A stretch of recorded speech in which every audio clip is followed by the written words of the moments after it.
particularly for the second time. The country I know best. Mr. used to say if something happens twice, it's the beginning of the thing. So I expect that such an event again next August and next August next year. Because it takes good opportunity about what in the course of the previous year and what has to be done. And we are now focusing on further implementing the regional economic area. But let me once again recall what has been achieved in the last couple of months. I think, in particular, when it comes to the countries south of Western Balkans, Romania, former Yugoslavian Republic of Macedonia, which finally led to conclusions of the European Council that we should start preparing accession negotiations, and I hope we get the final endorsement summer next year as it is foreseen. Sitting next to the Prime Minister of Kosovo, also important finally we could give a green light concerning Italy negotiations, and I hope that the European Parliament and the European Council dealing with this on short notice and trying really to implement. But when it comes to what we discussed today, it's important to highlight it's about the economic integration agenda and what has been achieved so far. It's very remarkable. Over the past years, around 800,000 jobs have been created in the region, and for the first time for many, many years, the regional trade has increased significantly, plus 80% last year compared to 2016. But I would say most of these 800,000 jobs have been created due to an increased domestic economy and opportunities, but also due to the doubling of trade between different countries of the region with the European Union has been doubled in the past 10 years up to now 6 billion euros a year. But this at the same time shows and demonstrates the untapped potential in the region, provided we are able to improve economic trade conditions between the regions, within the region, in order to remove informal and formal, for instance, trade barriers and others. And in that respect, I really appreciate the fact that now, under the leadership of RCC, negotiations concerning the mutual recognition of certificates and academic graduations have started. Also, I listen very carefully that there might be an opportunity that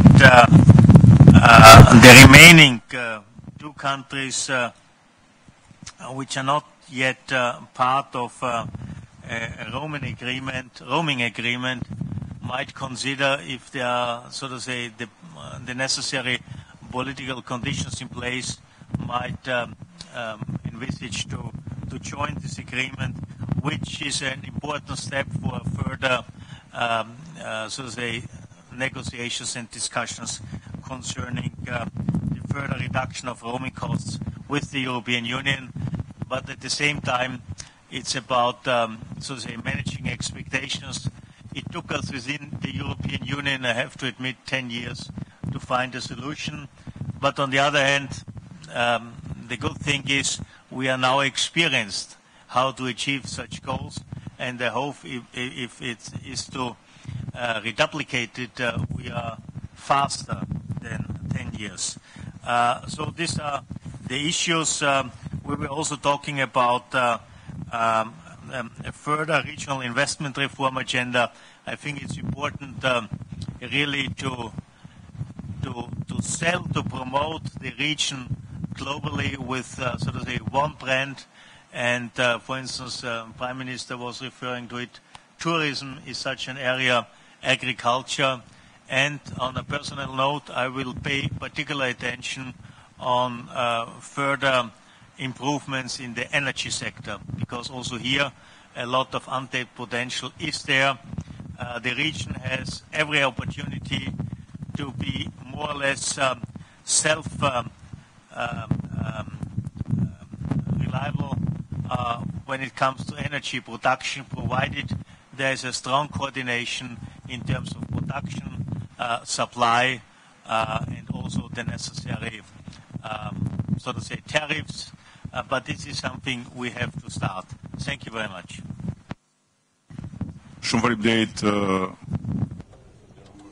Thank you very much, dear Johannes. I'm going to give the floor now to a dearest friend, to the Prime Minister of Montenegro, Duško Marković.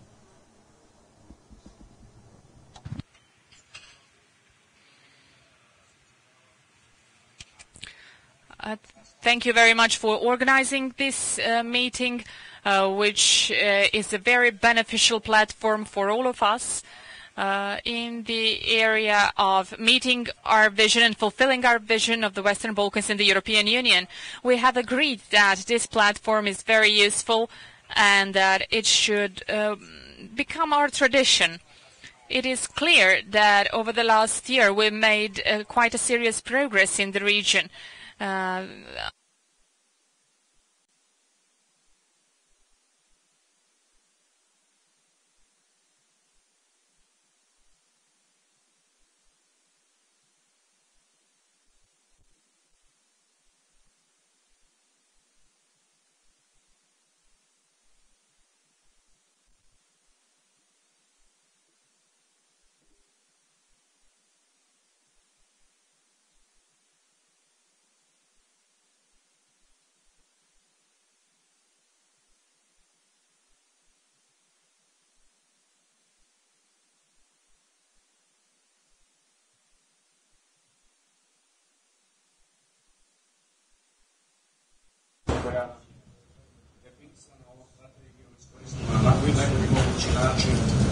Unaprijedimo vladavinu prava, unaprijedimo standarde i našu ekonomiju i na taj način budemo spremni za Europsku uniju i njeno jedinstveno europsko tržište.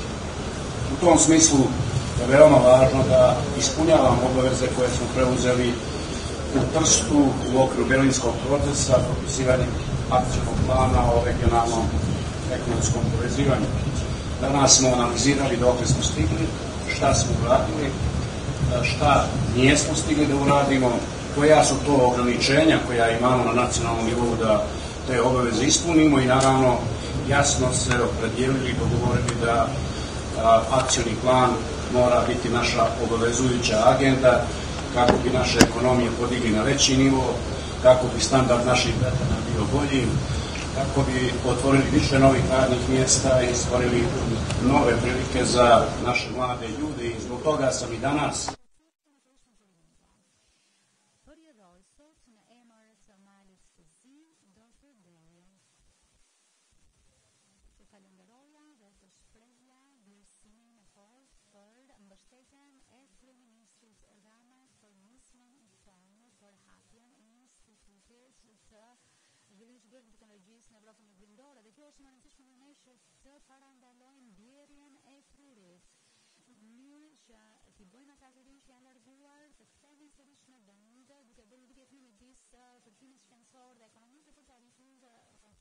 rezultate ako usmira.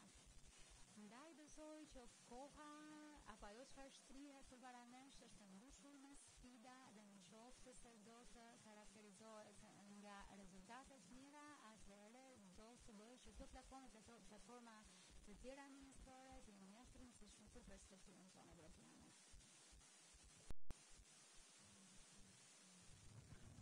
Faleminderit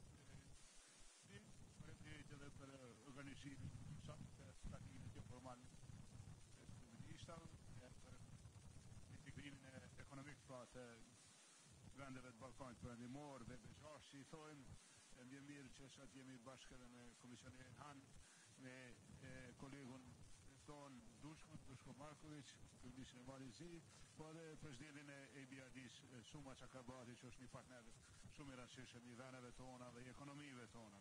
Njëkohësisht gjithë pjesëmarrësve të tjerë. Kosova vërtet po e kryen pjesën e vet, pra me ndihmue njështrimin ekonomik, pra me qenë një treg edhe një rajon për investim në vendet e Ballkanit perëndimor. Njëkohësisht po e ndihmon Ballkanin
bënte më tepër në këtë rajon. Pra është për shkak të leadershipit të gjeneratës së re të liderave në rajon që ne mund bëjmë më tepër gjëra në rajon. Dhe në fakt kemi bëjmë një partneritet suksesshëm brenda rajonit, por gjithashtu edhe përtej kufijve të rajonit, domethënë ndërmjet rajonit dhe Komisionit Evropian dhe me Berzhin po ashtu. Jam shumë krenar për këtë bashkëpunim dhe partneritet. Në fakt, Berzhi e ka krijuar, ose le themi e ka nisur këtë proces në vitin 2014, kur kemi krijuar dhe kemi organizuar takimet e kryeministrave në Londër, kemi organizuar 3 takime të tilla deri tani, por gjithashtu duhet të ruajmë momentin. Pra kemi parasysh edhe takimin e Berlinit apo samitin në këtu në rajon. Pa diskutim që na duhet shumë për të bërë, kemi shumë për të bërë, por si të dushme, duhet të bëjmë një inventar të gjërave që janë realizuar deri tani. Në fakt janë bërë shumë gjëra të cilat njerëzit madje as nuk mund t'i mendonin 4-5 vite më përpara, përfshirë këto investimet në energji, transport apo le të themi tubacionet e transmetimit të gazit. Pra, po ashtu edhe fakti që kemi sjellë së bashku dhomat e tregtisë ose agjendën e konektivitetit ose investime në gjithë rajonet. Pra, pa diskutim që është realizuar shumë. Megjithatë e dim që ka shumë elemente të tjera në agjendë, për shembull për sa i përket barierave tarifore, uljes së tyre, dhe po ashtu edhe krijimit një mjedisi më miqësor si për investitorët e bërshëm dhe për ato huaj. Ne nga ana e Bershit kemi investuar rreth 10 miliard euro. Pa diskutim që është e vërtet që ky është rajoni me investimet më të larta për frym brenda Bershit dhe janë vërtet shumë i lumtur dhe shumë krenar për këtë gjë. Megjithatë, kjo nuk do të kishte ndodhur nëse nuk do të kishte pasur ndryshim brenda vendit Ballkanit Perëndimor. Për faktin që ka pasur ndryshim brenda Ballkanit Perëndimor, ne kemi pasur rëndësi që të investojmë më tepër. Pra, për këtë tona këtu në rajon ka një sfidë vërtet për ta kaluar këtë shifër për 10 miliardësh që ne kemi investuar deri tani. Por ndërkohë edhe sfidë ndihmuar për perspektivën europiane për të investuar më tepër çdo 5-10 vitet më pasme të ardhshme në mënyrë që këtë agjendë mund të ta përshpejtojë më tej. Unë jam e angazhuar për këtë angazhim, Bergji është angazhuar dhe për ta treguar këtë angazhim ne do të organizojmë takimin e ardhshëm në maj në Sarajevo dhe takimi i ardhshëm i ynë do të jetë për Ballkanin Perëndimor. Shpresoj që kryeministrat e rajonit të jenë të pranishëm atje. Pra është një takim edhe për të na sfiduar pak më tepër në mënyrë që të bëjmë më tepër në vit. Faleminderit dhe lejoni të them dhe unë pjesën time duke nënvizuar që në fillim që njerëzit e din në Shqipëri, e din në Malzi, e din në vendet tjera të rajonit, që sot janë shumë më mirë gjëra se që ishin 4-5 vite më parë. Por nga ana tjetër, unë e di dhe ne e dim që krahasimi me 4-5 vite më parë, jo vetëm nuk mjafton. Ne jemi të sfiduar nga fakti që njerëzit krahasojnë gjendjen e tyre në vendin tonë me Gjermaninë, me Francën, me drejt të tërhequr. Kemi pas një diskutim të gjatë me Dushkon lidhur me sfidën e punësimit, si dhe me vështirësitë që i hasim ne këtu, i has Malizi, i has Kosova, i has Serbia, i has gjithë rajoni, për të përfshirë në tregun e punës në sektorin privat, veçanërisht më të rinjt që janë më të prirur të presin për një punë shtet se sa një punë privat, e kështu me radhë. U tha edhe gjatë takimit, diçka tha edhe presidenti i bankës, nënvizoi komisioneri që kemi pas një periudhë rritje të qëndrueshme ekonomike në rajon, kemi pas një periudhë rritje të punësimit.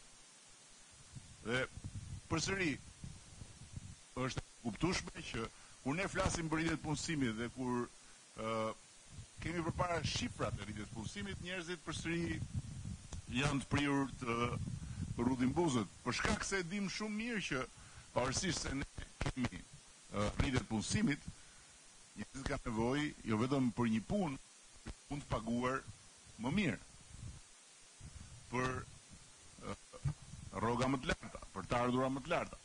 Dhe për këtë arsye, ne besojmë reformat më tejshme në vendin tonë, në secilin vend, për progresit brenda vendit në të gjithë sektorët. Është e domosdoshme të shfrytëzojmë potencialin e madh dhe të pashfrytëzuar të teritorit të përbashkët të rajonit tonë, përmes lehtësimit të shkëmbimeve tregtare, përmes fuqizimit të bashkëpunimit, sepse në fund të ditës Pavarësisht se në Europë shumë kush e bërë që të dalë kundër Bashkimit Evropian, është pikërisht pjesë e një bashkimi evropian me shumë më pak barriera dhe shumë më pak vështirësi se kemi ne, që ndikon fuqishëm në ekonominë e atyre vendeve. Dhe botë shikojmë se si ka ndryshuar ekonomia e vendeve ish komuniste si puna jonë, që sot janë pjesë e Bashkimit Evropian, falë Bashkimit Evropian, për të kuptuar se realiteti i Bashkimit Evropian është një pasqyrë mbi cilën ne duhet shohim imazhin e rajonit. Kemi folur për iniciativat që janë në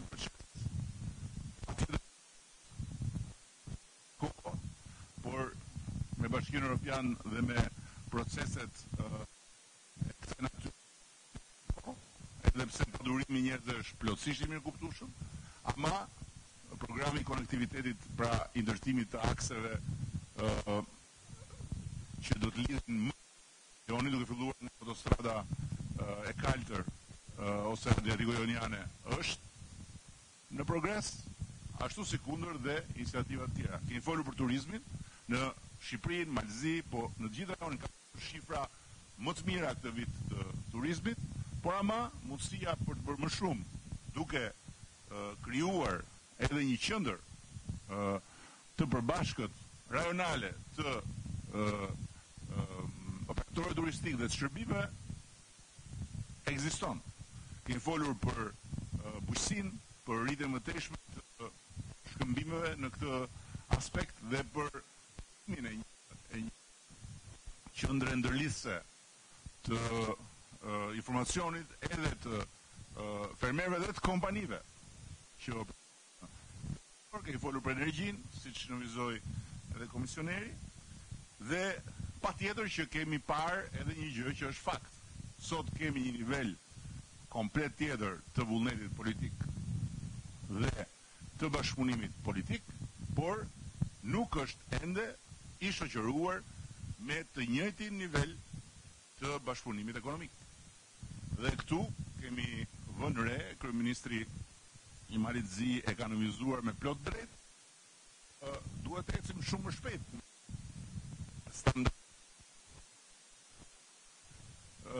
Ndërveprimit europian në raport tarifat, kontrollet, burokrasit e kështu me radhë dhe jo të bëjmë hapa mbrapa. Ashtu si kundër, ne kemi parë edhe vetë eksperiencën tonë me Kosovën.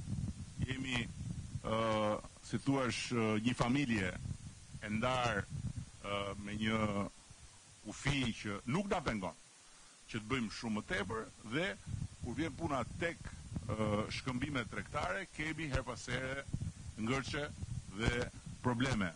Kryeministri Haradinaj e tha, në gjysmën e dytë të nëndorit ne do të kemi mbledhjen e të dy qeverive dhe kemi rënë dakord bashkarisht që kokëforcisht këtë herë ne të kapërcejmë 2-3 ngërçe që mbeten aty të trashëguara, qoftë lidhur me lehtësimin maksimal burokracive në kufi, qoftë lidhur me doganat dhe trajtimin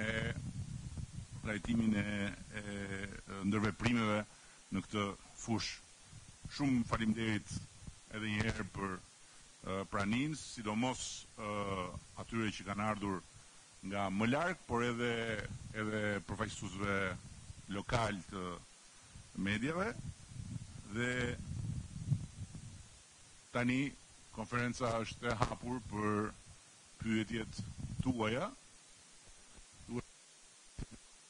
Faktor lokal që të respektojmë ardhur nga më larg. Përshëndetje. Renata Shkodrani, Radio Televizioni Shqiptar. Një pyetje për kryeministrin Rama. Zoti Rama, ju, përshëndetje kryeministri jashtëm mbushatur, po më thuat në mediat e huaja me gatishmërinë e Shqipërisë për të pritur 20 për emigrantëve shqiptar, të cilët ngritën në brigjet italiane. Sa mendoni ju se do të ndikojë kjo vendimarrje e Shqipërisë në procesin e integrimit të vendit, duke patur parasysh që shumë vende të tjera të Bashkimit Evropian kanë hezituar ta bëjnë një gjë të tillë? Faleminderit. ne nuk e kemi bërë këtë për të ndikuar mbi këtë qoftë. Ne kemi bërë se nuk mund të rritim sferator përballë një shfaqje dhimbje dhe turpi, ku njerëz që janë larguar nga u kthyen në burgosur të impotencës apo dhe europiane po të do. Natyrisht ne nuk mund të zgjidhim këtë problem, por në pozitën e dikujt që rri shikon dhe thot boll, po bëj diçka, po bëj time, po bëj sa mundem, po jap dhe unë një dorë, ne bëm atë që mundëm, ndërkohë që ishte rasti dhe është rasti për të rikujtuar se Ballkani në krizën e 2015-s ka bërë atë që duhet të gjithë Europa dhe duhet të bëjë gjithë Europa duke u treguar një rajon mirëfilli gjeografik në besimin dhe ai vlerë që e mishërojnë Europën dhe që na bëjnë ne të jemi kaq pro-europian. Kështu që duke theksuar që ishte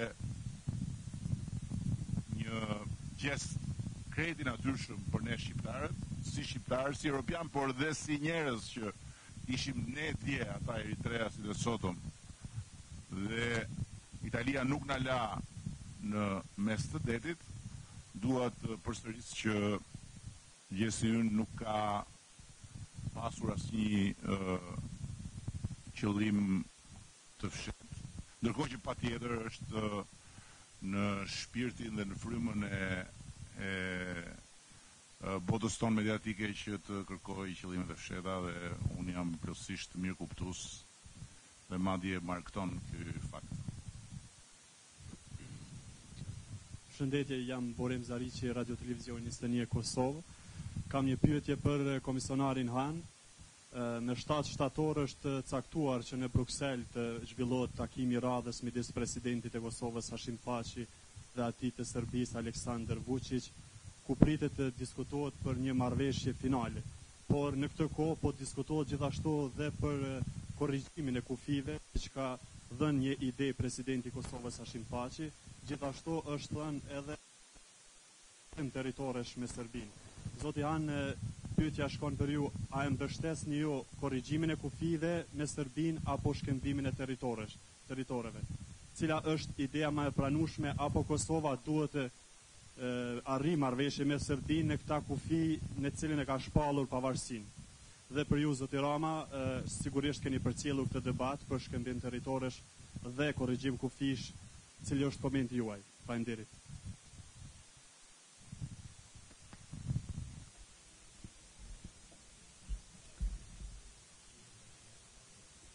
Mendoj që nuk është e përshtatshme në këtë fazë që të bëjmë komente lidhur me diskutimet dhe negociatat në vazhdim. Presupozoj se takimi i javën e ardhshme në Bruksel nuk do të jetë takimi i fundit, do të jetë një tjetër takim dhe sigurisht do të kërkoj kohë që të gjendet një marrëveshje për ju lutem kuptoni që nuk jam i gatshëm të bëj asnjë koment përveç atij që sigurisht siç u shqiptua, siç është parashtruar në strategjinë tonë të Ballkanit Perëndimor, ne nuk do të pranojmë asnjë antar të ri nëse nuk janë të zgjidhura mosmarrëveshje dypalshme. E para, e dyta, ajo çfarë ka vlerë për ne është stabiliteti në rajon, në të gjithë rajonin, dhe duhet të mbajmë parasysh se çdo lloj marrëveshjeje dypalshe nuk duhet të rrezikojë stabilitetin e përgjithshëm të rajonit, por duhet të jetë krejt e kundërta, duhet të kontribuojë për më shumë stabilitet në rajon. Dhe cili do të jetë objektivi përfundimtar? Ky duhet të jetë objektivi kyç. Sa më shumë stabilitet në të gjithë rajonin, duke zgjidhur mirëfilli konfliktet dypalshe. Shkrimin tim të fjalës që sapo tha komisioneri. Tjetër.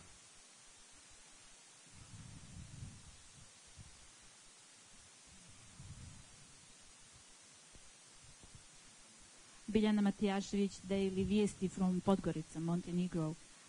Biljana Pjasish vi nga Podgorica. Kam një pyetje për zotin Han kur bëhet fjalë për lirinë e medias dhe luftën kundër korrupsionit në Malin e Zi.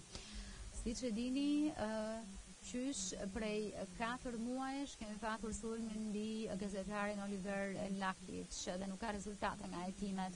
Çfarë mendoni për këtë dhe çfarë do të bëni?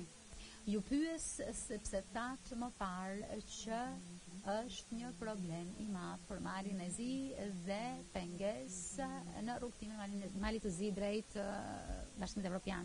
Një pyetje tjetër ka të bëjë me Vanja Çalović, besoj që jeni të familiarizuar me këtë problem.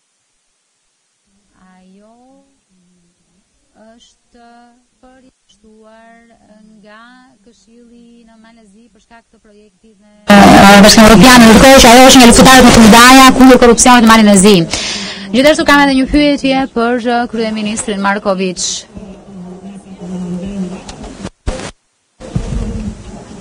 Kam një pyetje dhe pyetja duhet të përsëritet.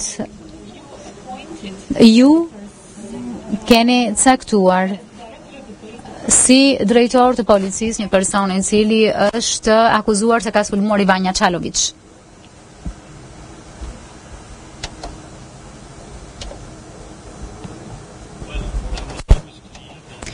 Në fakt gjithmonë që dhe jo vetëm ky lloj, por këto sulme kundër njerëzve, kundër gazetarëve janë diçka që kanë ndikim në imazhin e një vendi, sidomos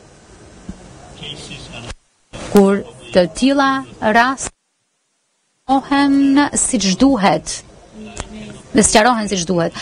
Megjithatë, më kuptoni, nuk mund të bëj asnjë koment të mëtejshëm për rastet individuale.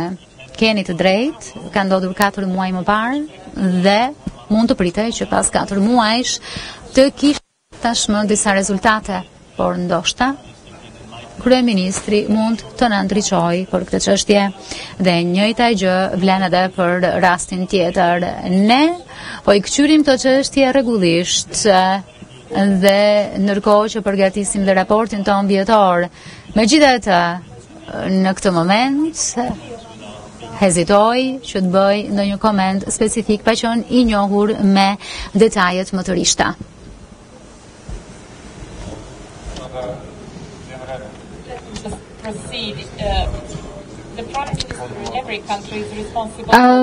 Pra, jo, kryeministri i një vendi, domethënë nuk është se është përgjegjës për çdo gjë që ndodh në vend. Ai është përgjegjës për aspektin politik, por nga ana tjetër, institucionet përgjegjëse kanë drejtuese të cilët janë përgjegjës për sa i përket elementeve operacional.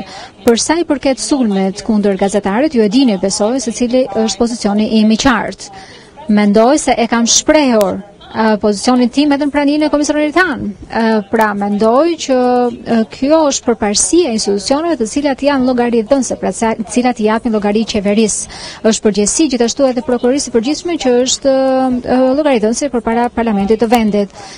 Pra kjo është një çështje e cila drejtohet nga zyra e prokurorisë së vendit, kështu që dua që të jap një mesazh nga ky vend për organet kompetente që të bëjnë gjithçka që është e mundur për të zgjidhur këtë çështje dhe të mos ndodhë asnjë sulmi vetëm më në të ardhmen, jo vetëm mbi një gazetar, por edhe mbi qytetar tjetër të zakonshëm. Dhe për këtë arsye kam marrë vendime të caktuara për sa i përket përzgjedhjes së stafit, ka pasur më tepër se sa 10 zëvendësime në polici, edhe për sa i përket menaxherëve të lartë, drejtuesve të lartë, për shkak të faktit se nuk kam qenë i kënaqur me rezultatet e policisë, pavarësisht se cila mund të jetë ndjesia juaj për sa i përket zëvendësimeve të bëra. Së dyti, sa i takon zbatimit të ligjit për antikorrupsionin dhe ligjeve në përgjithësi, ligji duhet të zbatohet njësoj mbi të gjithë. Pra, ti nuk mund të bësh ligje kundër korrupsionit që mund të jenë të aplikueshme vetëm për zyrtarët publik, për në punësit publik. Por, ligjet të tilla duhet të jenë njësoj të zbatueshme nga të gjithë, përfshirë këtu edhe persona që vinë nga veçët. Kështu që nuk duhet të ketë parametra të dyfishtë për sa i përket zbatimit të legjislacionit.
mikrofon, po besoj të dëgjohet.